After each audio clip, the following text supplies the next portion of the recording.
तंत्र मंत्र के नाम पर एक महिला तांत्रिका द्वारा पागबड़ा की एक महिला को अपने जाल में फंसाकर घर में रखे आभूषण पर हाथ साफ कर दिया गया। पीड़ित महिला का इन दिनों रो रो कर बुरा हाल है। पीड़ित महिला की अगर माने तो महिला तांत्रिक उसके 12 तोले सोने के आभूषण लेकर फरार हो गई। पीड़ित महिला द्वारा थाना पागबड़ा में शिकायती पत्र दिया गया है। पीड़ित महिला के अनुसार उसकी तबीयत खराब रहती है, जिसको लेकर वह परेशान थी और अपनी परेशानी का हल करने के लिए लोगों से मशवरे ले रही थी कि इसी दौरान उसके हत्थे एक विजिटिंग कार्ड हाथ लगा। कार्ड पर हर तरह के समाधान की बात लिखी गई थी और बीमारियों को ठीक करने का दावा भी किया गया था।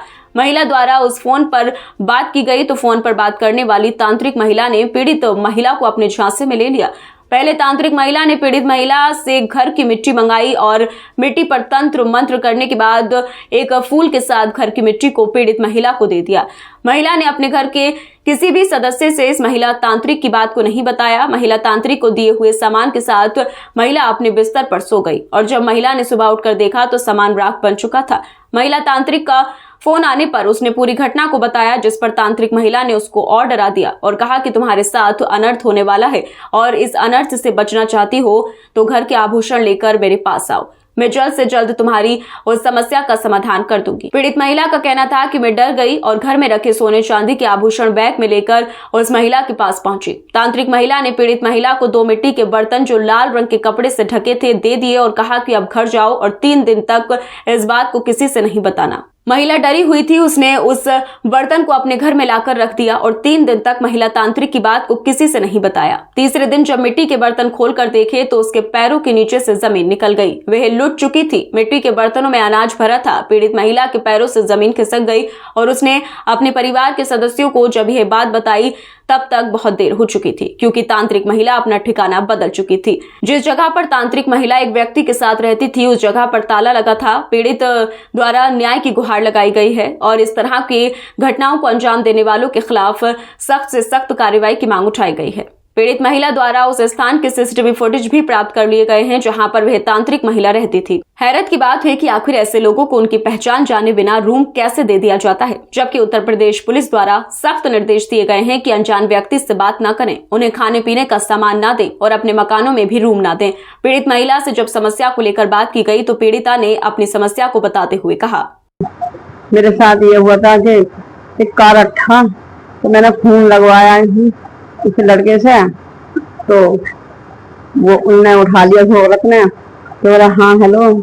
मैं बोली मैंने कि आप सबका इलाज करती है किस चीज का? मैं बोली कि हाँ। मैं बोली तुम्हारा पता कैसे चलेगा और आज तुम कहाँ की रहने वाली हो, कहाँ रहती हो?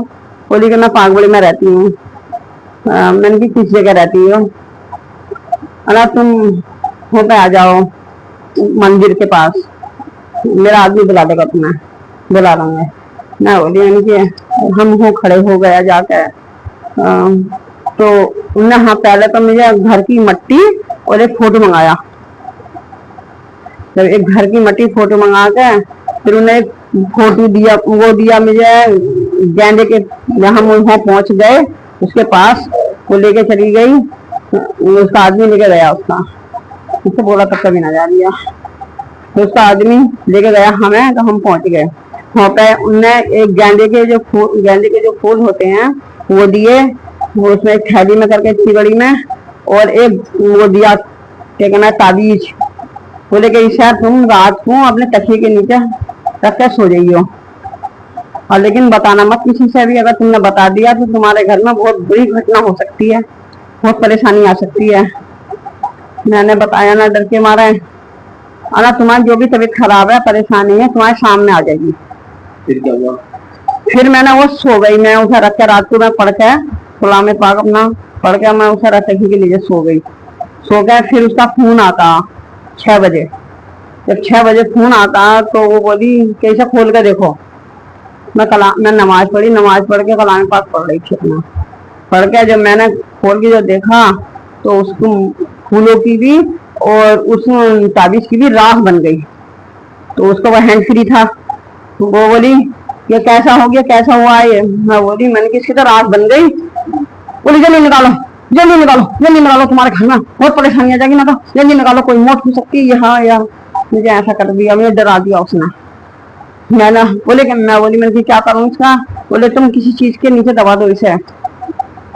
मैंने उसे गमले के नीचे वो थैलियाँ दबा दी। फिर मुझे पता नहीं मैंने क्या क्या, जैसा वो कहती गई ऐसे करती गई मैं, जैसा वो कहती गई ऐसे करती गई। फिर तो यही ना पता मैं क्या क्या कितनी सारी चीज ले गई घर पर। कितने का सामान ले लिया? मेरे कंगन है, कंगन है, हार है, और क्या कहना 2 पेंडिल हैं, और कितने तोले का होगा? मुझे पता नहीं तोले का ये भारी है, वो तो 10-12 तोले सोना है। अच्छा, बाद में तुमने पता लगाया कहाँ चले गए? वो क्या कहना फिर हम जैसे उनने क्या काम करा, ये हंडियों में, बड़ी वाली हंडियों में तो अनुकारी मैंने इसमें रख दी है, वो छोटी वाली तुम्हारी चीजें तो इसमें रख दी है। हमें पता नहीं जाना क्या क्या पढ़ हमारे मुंह पे पढ़ के, और मुझे कुछ पता नहीं चला। वो लड़का आया कि तुम जल्दी से वो ले आओ स्कूटी, इनसे ऐसे नहीं जाया जाएगा। मेरे चक्कर आ रहे थे मुझे वहाँ पे, तो वो स्कूटी लेने आया लड़का, मुझे लेवा कर ले गई, वो बैठा कर ले गया। बोले कि इसे खोलियो मती और कलमा पढ़ती जाइयो, ला इलाहा इल्लल्लाह मुहम्मद रसूलुल्लाह ऐसा करके, और पीछे फिर के मत देखना, ना तो बुरा भी हो सकता तुम्हारे साथ, और इन्हें लेके चले जाओ। 3 दिन बाद आपको खोल के देखा तो दो, हाँ, तीसरे दिन खोल कर देखा मैंने, इनने 4 ही रुकई थी। मैंने खोल के जो देखा मेरे, फिर तो मैं पागल हो गई। फिर तो उनने बस उनका चावल निकले, कुछ नहीं निकला, खोए वो था रूगड़ जो होता खोया। क्या चाहती हो? मेरा ये, मैं ये चाहती हूँ मेरा जेवर मिल जाना चाहिए। कभी पहले देखे बोले कौन लोग थे, कैसे थे? मैंने कभी नहीं देखी।